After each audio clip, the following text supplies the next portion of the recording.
Welcome, this is the IM2 video lecture on solving a quadratic equation by the quadratic formula part 2. The learning target for this video is for you to understand how to solve using the quadratic formula. The two success criteria you should be able to do is solving a quadratic equation with irrational solutions. Also, use the discriminant to determine the number of solutions available.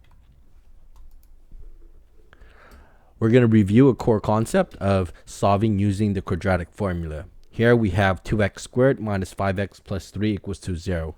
We isolate a, b, and c. Then we plug it into the quadratic formula. That quadratic formula looks like this. We substitute it in. You should already have notes on this exact problem. Then we simplify.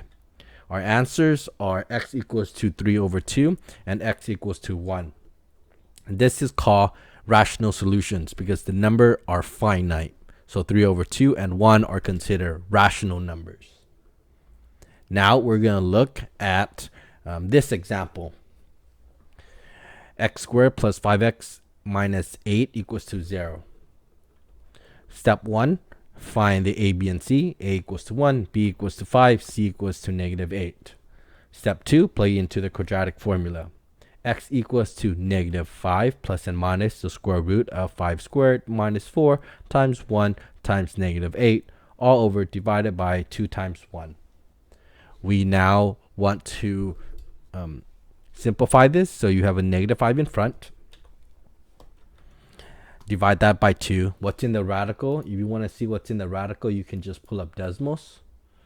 And on Desmos, you can plug in what's in the radical, which is parentheses 5 squared minus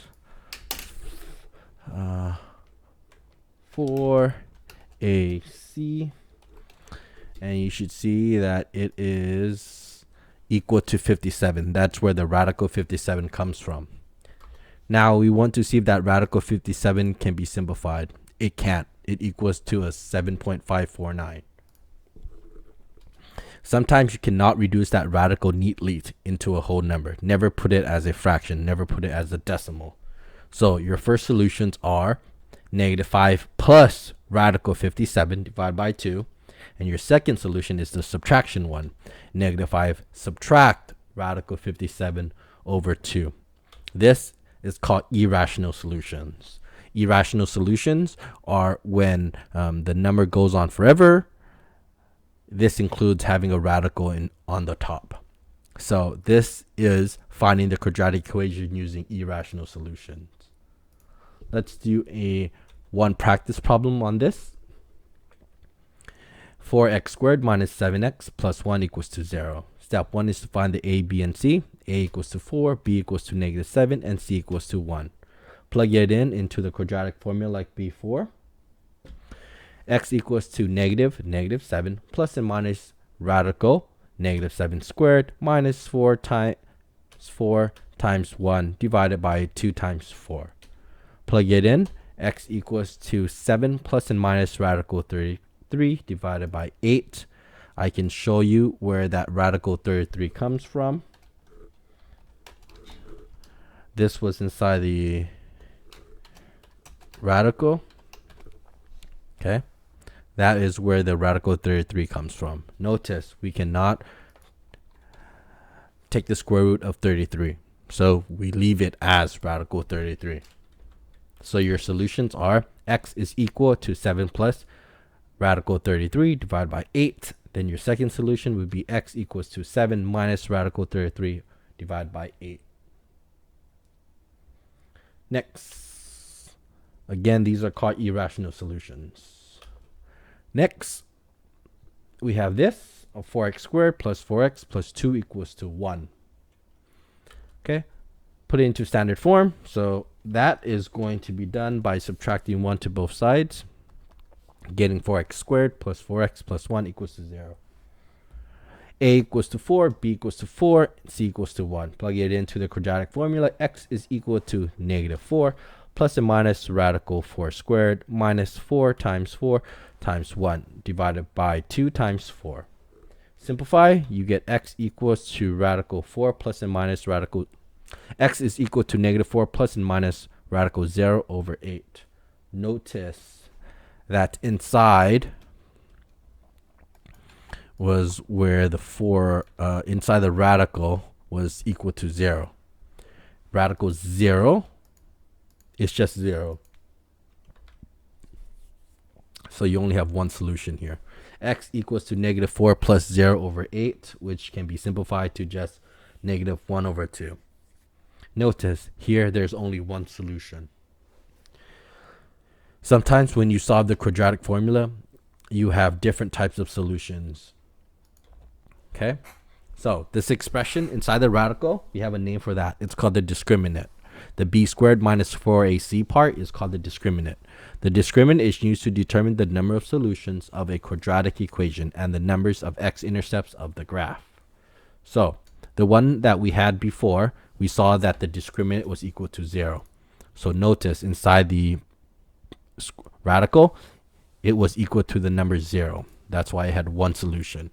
It had one x-intercept, one real solution. Then we also did another problem. When the discriminant is positive, it has two x-intercepts. That's where the graph crosses the x-intercept. And it has two real solutions. Lastly, when the discriminant is negative, you would say it has no x-intercept. Notice the graph does not cross the x-axis. As a result, they have no real solutions. So we should already seen in our last problem, when the discriminant is 0, we saw one real solution. We saw this problem when we saw two solutions. If we graph this on Desmos, okay, those are the two intersects right there. So it has two real solutions as well as two x-intercepts. Notice why this discriminant here is positive. That's the reason why. Next, we did a problem like this. We saw that inside here, this is equal to 0. So it should only have one real solution, one x-intercept. And lastly, I think we are going to do this one. So x squared minus 3x plus 10, a was equal to 1, b was equal to negative 3, c was equal to 10. Plug it in. X equals to negative 3 plus and minus radical negative 3 squared minus 4 times 1 times 10 divided by 2 times 1. Simplify, you get x is equal to 3 plus and minus radical 31 divided by 2. You cannot take the square root of a negative number. Let's take a look here. Okay, you cannot take radical 31. It's going to say undefined. Okay, it's impossible unless you deal with imaginary numbers. So here you would say there are no real solutions, no x-intercepts. All right, so this case, you saw that there are no real solutions.